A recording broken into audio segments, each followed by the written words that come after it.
Maybe you're standing outside a meeting right now, working up the nerve to walk back in. Maybe you're not there yet. Maybe you're just thinking about it, turning the idea over, wondering if you even have the right to show your face in that room again. You're picturing the faces. Who's going to look at you different? Who's going to ask where you've been and what you're supposed to say back? Maybe you've already got the whole scene written in your head. The silence when you walk in, the looks you're sure are coming. I know that walk. I've made it myself. I had 10 years once. Then I was gone for 15. Pride took me out. Ego kept me out. I thought I had it figured out. I did most of the steps and skipped a few. I never finished my 9th. I barely touched 11, the one that keeps it alive, not just the ones that get you sober. Somebody told me once, if you want maintenance, just don't drink. I didn't want maintenance. I wanted done. There is no such thing as done. That's still true today. I don't get to coast on the 10 years I had once. They don't carry forward like a savings account. These days I have a sponsor, and my sponsor knows he's my sponsor. I still have to work the back half of the steps on purpose every day, or that same ego starts creeping back in, quiet, telling me I've got this handled now. It's not exciting work, it's just the daily kind, done on purpose so I don't drift the way I did before. 15 years passed before I understood any of that, and then I had to walk back through a door I thought I'd shut behind me for good. I remember standing outside that meeting, same as maybe you are right now. I had a whole story built about what it would cost me, that people would remember me as the guy who left, that I'd used up whatever welcome I ever had there.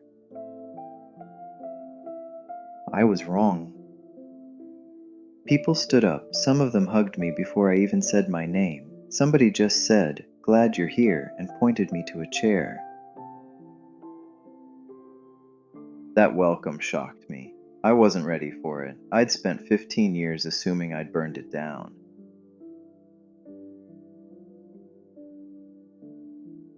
Here's the line that undid the whole story I'd built. My sister told me in the rooms that you don't have to keep coming back, you can stay. For years I heard "keep coming back" as a sentence, like I had a debt to pay off, one meeting at a time, for however long. That was never what it meant. It was my sister telling a scared newcomer, "This door does not close on you. You can stay. Today, you can just stay."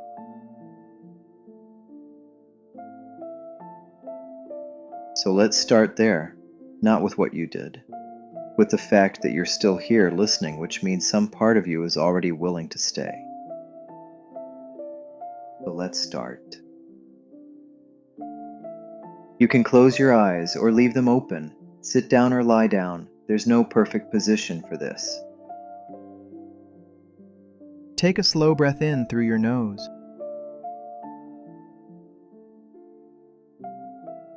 And gently let it out through your mouth.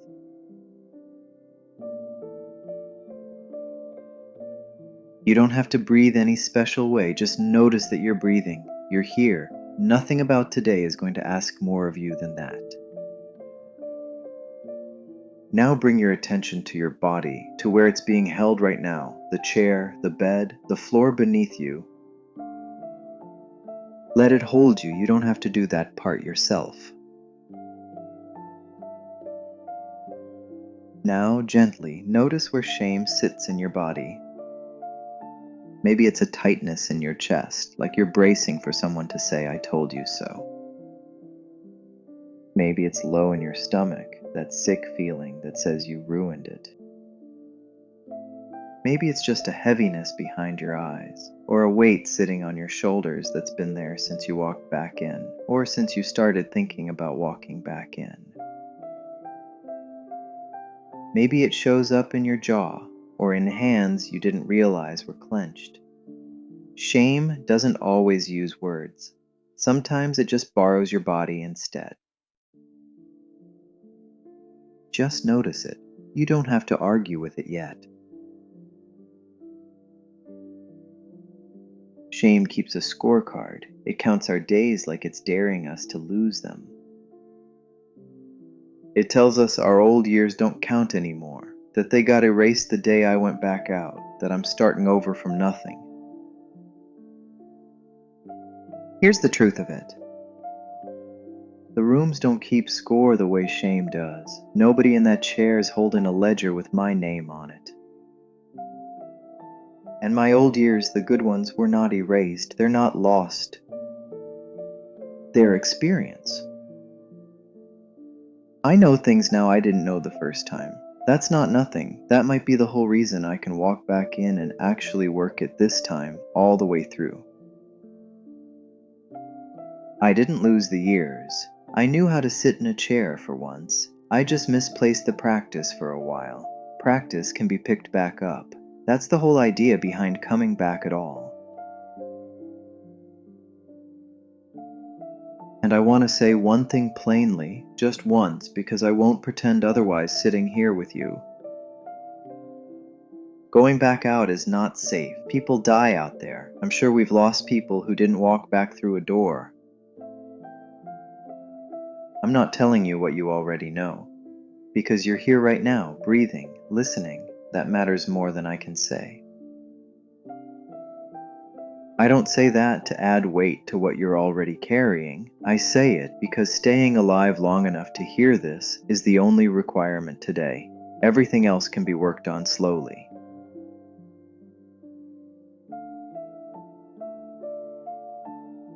Relapse is not a verdict on who I am.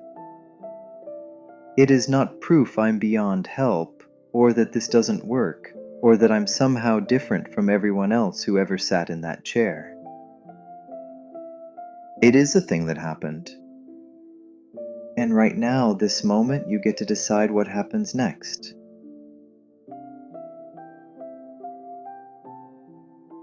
So if it feels right, offer yourself a few words.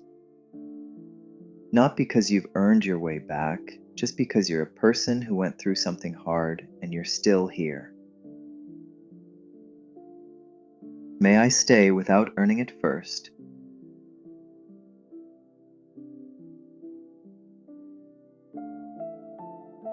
May I be safe one day at a time?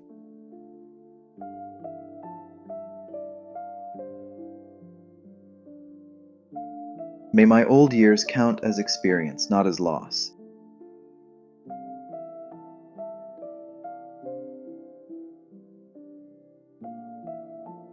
May I let the door stay open and walk through it again.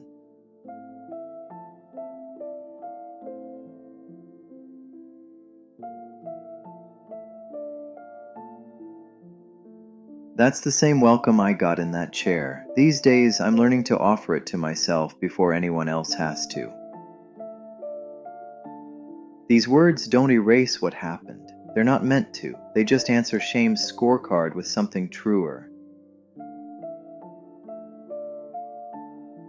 Take one more slow breath in.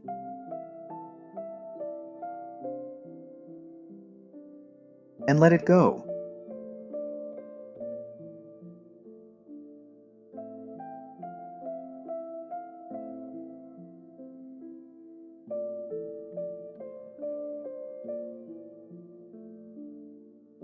Nowhere else you need to be right now. Nothing you need to solve. Just this, for a moment longer.